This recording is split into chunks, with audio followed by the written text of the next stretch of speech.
दोस्तों, दीपावली के अगले दिन गोवर्धन पूजा की जाती है। लोग इसे अन्नकूट के नाम से भी जानते हैं। इस त्योहार का भारतीय लोक जीवन में बहुत महत्व है। इस पर्व में प्रकृति के साथ मानव का सीधा संबंध दिखाई देता है।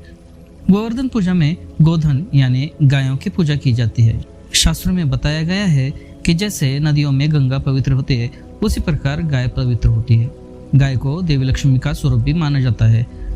ऐसा कहता है कि गाय में 33 कोटि देवताओं का वास भी होता है। देवी लक्ष्मी जिस प्रकार सुख समृद्धि प्रदान करती है, उसी प्रकार गौ माता अपने दूध से स्वास्थ्य रूपी धन प्रदान करती है। इनका बछड़ा खेतों में अनाज उगाता है। ऐसे गाय संपूर्ण मानव जाति के लिए पूजनीय और आदरणीय है। गाय के प्रति श्रद्धा प्रकट करने के लिए ही कार्तिक शुक्ल पक्ष की प्रतिपदा के दिन गोवर्धन पूजा की जाती है और इसके प्रतीक के रूप में गायों की पूजा की जाती है। यह उत्सव गोवर्धन पूजा, श्री कृष्ण पूजा, गौ पूजा, अन्नकूट का 56 भोग, सामूहिक भोज और मिठाइयों का उत्सव माना जाता है। जब श्री कृष्ण भगवान ने ब्रजवासियों को मूसलाधार वर्षा से बचाने के लिए 7 दिन तक गोवर्धन पर्वत को अपनी छोटी उंगली पर उठाकर रखा था और गोप गोपिकाएं उसकी छाया में सुखपूर्वक रहे थे, 7वें दिन भगवान श्री कृष्ण ने गोवर्धन को नीचे रखा और प्रतिवर्ष गोवर्धन पूजा करने एवं अन्नकूट उत्सव मनाने की आज्ञा दी। तभी से यह उत्सव अन्नकूट नाम से भी प्रसिद्ध है। गोवर्धन पूजा के संबंध में एक लोक गाथा यह भी प्रचलित है कि देवराज इंद्र को अभिमान हो गया था। इंद्र का अभिमान चूर करने के लिए भगवान श्री कृष्ण ने एक लीला रची। एक दिन उन्होंने देखा कि सभी ब्रजवासी उत्तम पकवान बना रहे हैं और किसी पूजा की तैयारी में सारे जुटे हुए हैं। श्री कृष्ण भगवान ने बड़े भोलेपन से यशोदा मैया से प्रश्न किया कि मैया, ये आप लोग किन की पूजा की तैयारी कर रहे हैं? कृष्ण की बातें सुनकर मैया बोली कि लल्ला, हम देवराज इंद्र की पूजा कर रहे हैं और अन्नकूट की तैयारी कर रहे हैं। मैया ऐसे कहने पर श्री कृष्ण बोले कि मैया, हम इंद्र की पूजा क्यों करते हैं? मैया ने कहा कि यह वर्षा करते हैं जिससे अन्न की उपज होती है, उनसे हमारी गायों को चारा मिलता है, इसलिए हम इंद्र देव की पूजा करते हैं। भगवान श्री कृष्ण बोले, हमें तो गोवर्धन पर्वत की पूजा करनी चाहिए क्योंकि हमारी गाय वहीं पर चरती है।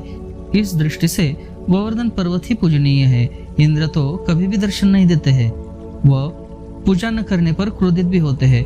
ऐसी अहंकार की पूजा नहीं करनी चाहिए। भगवान की बातें सुनकर सभी ने उस समय इंद्रदेव के स्थान पर गोवर्धन पर्वत की पूजा की। इंद्रदेव ने इसे अपना अपमान समझकर मूसलाधार वर्षा का आरंभ कर दिया। प्रलय के समान वर्षा देखकर ब्रजवासी भगवान श्री कृष्ण को कोसने लगे। तब भगवान श्री कृष्ण ने मुरली कमर में डाली और अपने कनिष्ठ उंगली यानी अपनी छोटी वाली उंगली पर गोवर्धन पर्वत उठाया और सभी ब्रजवासियों को अपने गायों के और बछड़ों के साथ इसमें शरण लेने के लिए बुलाया। इंद्रदेव कृष्ण की ये लीला देखकर और भी क्रोधित हो गए और वर्षा और तेज की। इंद्र का मान मर्दन के लिए तब भगवान श्री कृष्ण ने सुदर्शन चक्र से कहा कि आप पर्वत के ऊपर रहकर वर्षा की गति को नियंत्रित करें और शेषनाग से कहा कि आप मेड़ बनकर पानी को पर्वत की ओर आने से रोकें।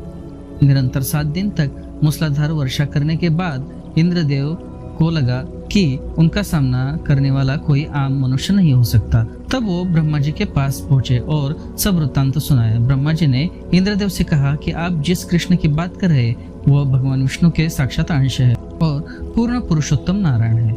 ब्रह्मा जी के मुख से यह सुनकर इंद्रदेव अत्यंत लज्जित हुए और भगवान श्री कृष्ण से कहा कि प्रभु, मैं आपको पहचान न सका, इसलिए अहंकारवश मुझसे ये भूल हुई। आप दयालु है, कृपालु है, इसलिए मेरी इस भूल को आप क्षमा करें। इसके बाद देवराज इंद्र ने श्री कृष्ण भगवान की पूजा कर उन्हें भोग लगाए। इस पौराणिक घटना के बाद गोवर्धन पूजा की जाने लगी, ऐसा माना जाता है। ब्रजवासी इन दिनों गोवर्धन पर्वत की पूजा करते हैं। गाय और बैल को इस दिन स्नान करा के उन्हें रंग लगाया जाता है और उनके गले में नई रस्सियां डाली जाती है। गाय और बैलों को गुड़ और चावल भी खिलाया जाता है। तो दोस्तों, आज की वीडियो में बस इतना ही। ऐसी ही रोचक जानकारी के लिए इस चैनल को सब्सक्राइब करें, इस वीडियो को लाइक और शेयर करें। धन्यवाद।